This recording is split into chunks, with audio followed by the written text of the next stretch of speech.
Hello everyone, my name is Colin and you are watching ClassyHerps.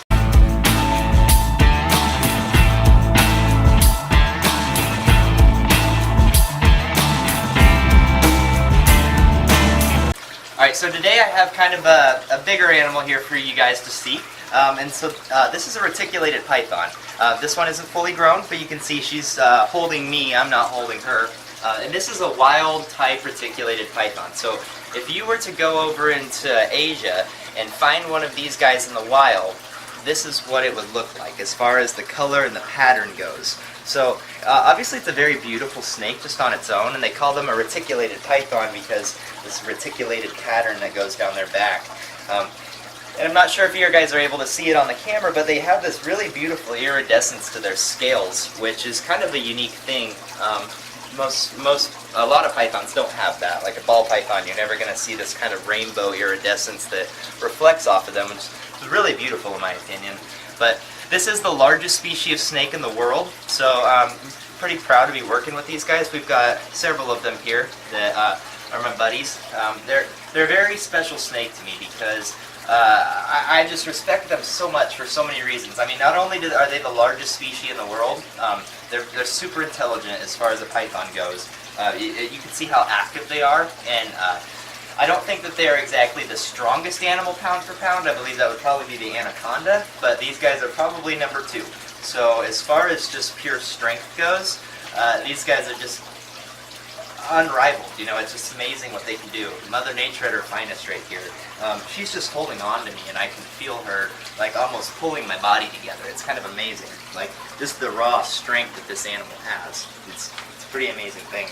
So this is another reticulated python. It's also a female, just like that other one I just showed you there. They're about the same age, but this one is not a normal. This is what they call a tiger reticulated python. So just like in ball pythons and red-tailed boas and lots of animals, there's genetic mutations. So anything that is different from the wild type, anything that you wouldn't necessarily find in the wild all the time, is considered to be one of those genetic mutations.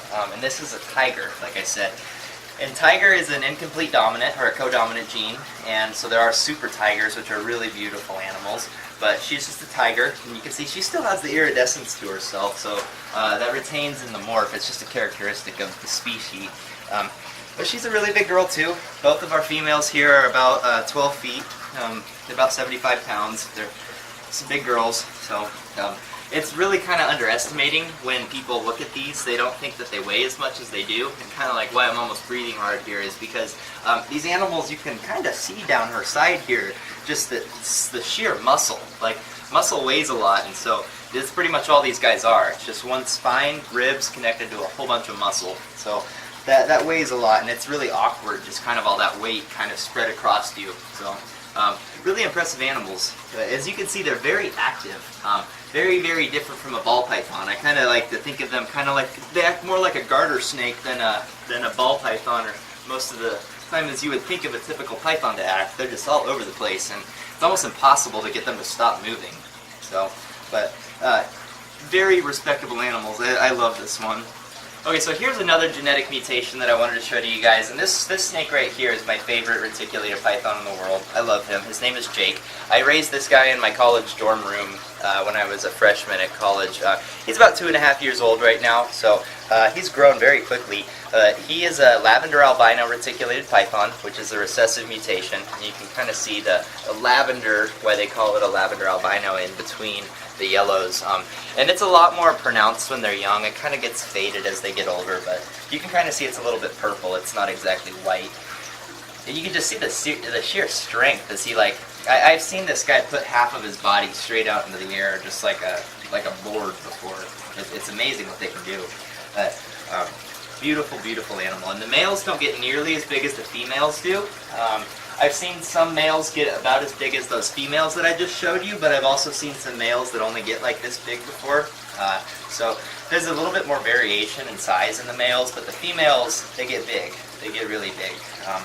Those are the ones that you see on TV that are, you know, over 20 feet that weigh 300 pounds, like as big as a barrel. A male reticulated python will never get quite that big, but obviously he's not a small snake. You know, he's about 7 foot right now, but he's not nearly as thick as those females are. So the males don't have to produce the eggs, they just have to be able to produce sperm and get around. So, beautiful, beautiful animal. So here's last reticulated python. He's my youngest and my smallest one. So this is a Lavender albino tiger reticulated python. So this guy has the double combination of mutations from that one that I just showed you as a lavender. So it's getting that color from that one, and then it gets that tiger pattern and the kind of brighter yellow colors from the tiger mutation. And so together it comes out as a beautiful, beautiful combo here. But this guy here is only about 1.5 years old, so he's not too big yet, but he's growing. He's eating some large rats right now. He's even eaten a couple of young guinea pigs. And that's what I feed most of my reticulated pythons. For some reason, I just haven't been able to get them switched over to rabbits yet. So they've been steadily feeding on guinea pigs, but we're working on getting them switched over right now. But it's an absolutely beautiful animal. And there's so many mutations that are in reticulated pythons that I wish that I could work with, but are just too expensive right now. It's kind of like still on the brink of back in like the early 2000s in the ball python market when everything was just crazy, crazy expensive. But nonetheless, it's a beautiful animal that should be appreciated.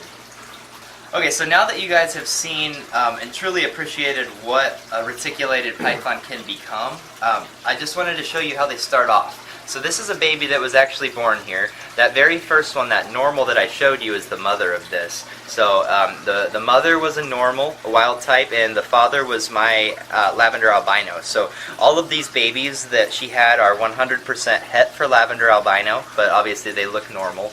So they come out very...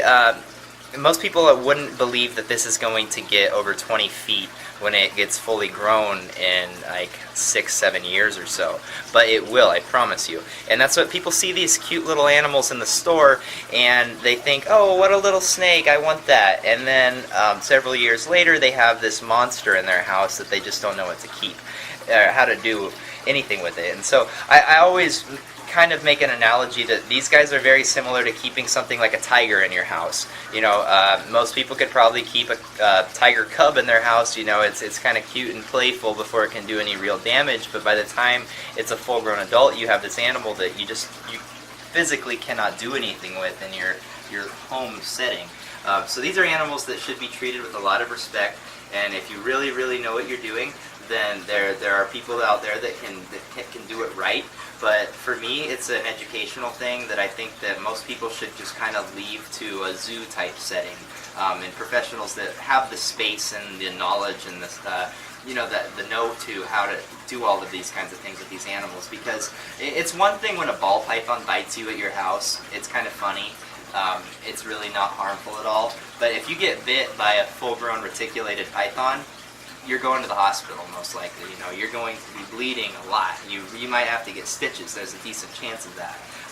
And now that's kind of a lighter case, but even if you had something really bad happen where you had a mistake feeding response towards you on a full-grown adult female, she might not be able to eat you, but I guarantee she'd be able to kill you. So if you're the only person in the room, it's just not a risk that I would ever be worth taking. Like, to me, like these are animals that should be respected and used in the proper setting. So that's why I make these videos, to kind of show you guys what these animals are, so that you can appreciate them without having to actually go out and put one in your own home, you know.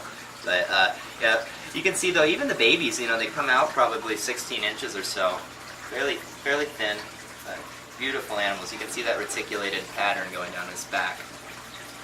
Do you have any questions, Kurt? Where are they from? All over Asia. These guys, it's honestly kind of even hard to say where exactly a reticulated python is from. And when I say Asia, I mean like the whole area over there, all the way down through the Philippines and Indonesia and places like that. There's a ton of subtypes and localities of these guys. There's actually a few island species that are dwarfs, and then there's actually a few that are super dwarfs. That the dwarfs only, I think the females only get like maybe 15 or so feet, and the super dwarfs not even that. So there are different localities. There are definitely some differences, and especially in the color and the pattern and the attitude, compared to like a mainland reticulated python, which is what this is. But other than that, like there's just an enormous range, because obviously these guys are a super predator. You know, there's nothing that can exactly compete with a snake that is 20 plus feet long, rock solid muscle with the mouth full of teeth. You know, there's just nothing that can compete with that. So they don't really have a limit to their territory. Just as long as it's warm and there's food around, these guys can be found all over the place. Compared to like ball python, which have like an average of 5 eggs, how many eggs do they have?